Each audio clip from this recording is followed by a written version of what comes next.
Here for DustUS's ongoing coverage of IEM Cologne 2023 with some predictions here for you on day one of sunny IEM Cologne. So let's get started. Let's get right into it. So looking at our first best of one of the day, we have Mnmzzz Sports versus Mongols. Now, I don't want to disparage the fine players of Mongols or anything, but this is going to be a clear 16-5, 16-7 win for Mnmzzz Sports. They have Yimfat, they have Frozen, and they have the new leadership of Shuhei. It should be a complete walk in the park for the European squad. Moving on to our next best of three, we have NiP versus Into the Breach. Now, a lot of people, are down on Into the Breach after losing a bunch of their key players to the likes of, TSM and other teams. And you know what I have to say to that? They are 100% right. Into the Breach have not been looking good in their matches since coming in with BMOS and Neofrag. And so for NiP, with the addition of Hampus returning as IGL, it should be another match that I don't have much expectations for the formerly British lineup. Next up, we have fnatic versus Complexity, and I see a clear case for NA to notch their first win of the European tournament here. NiP, fnatic made a lot of changes in the offseason, bringing in Dexter and Afro, and I don't think they still have the firepower to match up against a team like Complexity, with EliGE, EliGE and Grim. I think should be more than enough to carry them over the likes of the aging fnatic squad.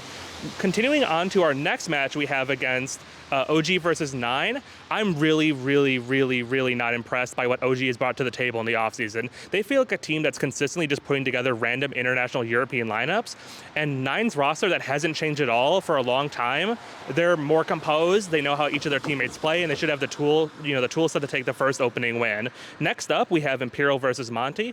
I'm kind of excited about this Imperial lineup. It sort of brings together some of the best elements we had on Immortals all the way back in 2017, but then again, at the same time, it's still a roster from 2017, and it's a group of players that haven't played together since 2019. So I think even though they've lost Boros, I think Monte will just out firepower them and just not play a super complicated Counter-Strike, but they'll just play a very basic scrimmy Counter-Strike, and that should be enough to take down Imperial in the opening best of one. Next up, we have a match going on between, let's see, Astralis versus Liquid. And now, I hate to be, a hater. Maybe some fans will appreciate the, Liquid EU slander.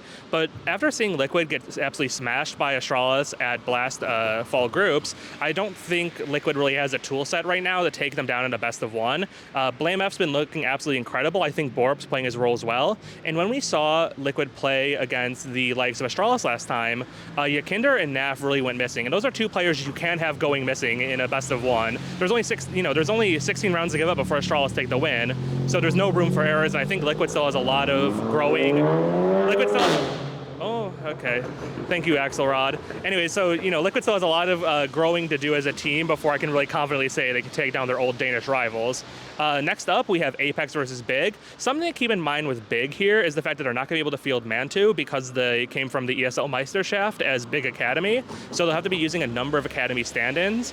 And taking that sort of Frankenstein roster that, Big is known for up against Apex, who recently added Casanito, I think Apex just looks more composed as a lineup and should be able to easily take the win, despite losing one of their marquee players to Na'Vi in the Summer Shuffle.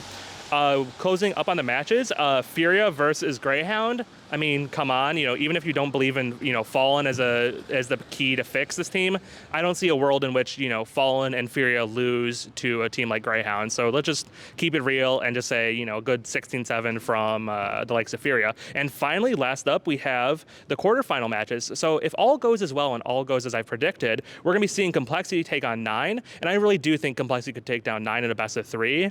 They have a very good strat book coming into this event. They have EliGE slotted into the team very well, and I see all signs pointing to an NA quarterfinal win. And our final match of today should be Mnmzzz Sports versus NiP.